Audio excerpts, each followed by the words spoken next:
Moses says goodbye. God told Moses that it would soon be time for him to leave his people. He said he would let him see the land promised to the Israelites, but would not let him enter it. Moses asked God to choose someone else to lead the people after his death.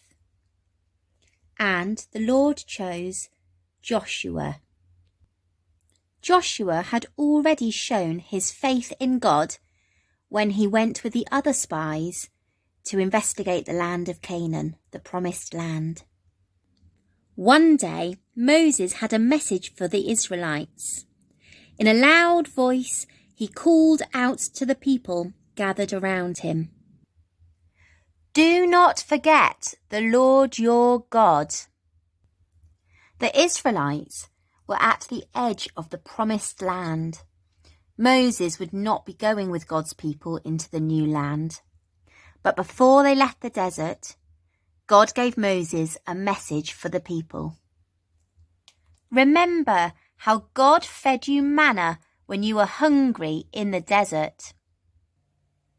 Remember how he made sure that your clothes did not become threadbare and worn out.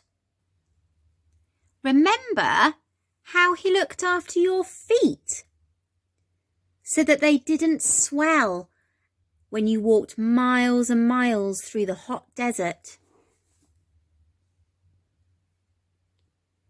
Think about it.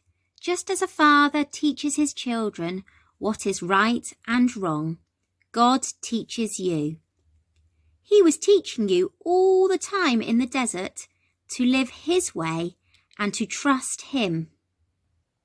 Moses wanted the Israelites to know that their new land would be nothing like the dry desert they had been used to. Soon, God is going to take you to a fabulous place. In the new land, there will be streams of fresh water that flow into deep pools. Water will spring up from the ground, both in the low valleys and high up on the hills.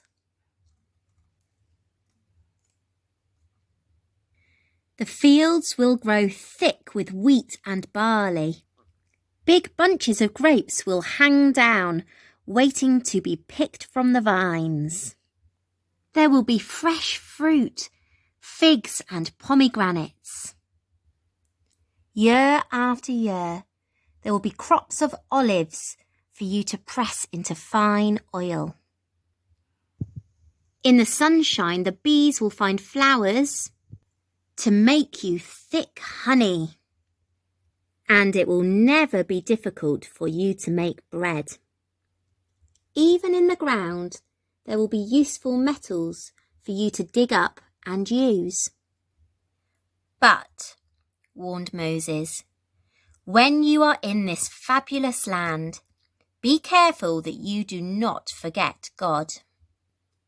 One day, when you are in your newly built house, eating a delicious meal, you might forget about God and the way he taught you to live. Perhaps when your fields are full of cows and your money bags stuffed with gold and silver, you might think it's by your own doing that you are rich and comfortable, and you might forget to thank God. In fact, you might say to yourself, My, aren't I powerful and strong? But what you should remember is that without God, you couldn't have done any of this. The Israelites listened to Moses' wise words.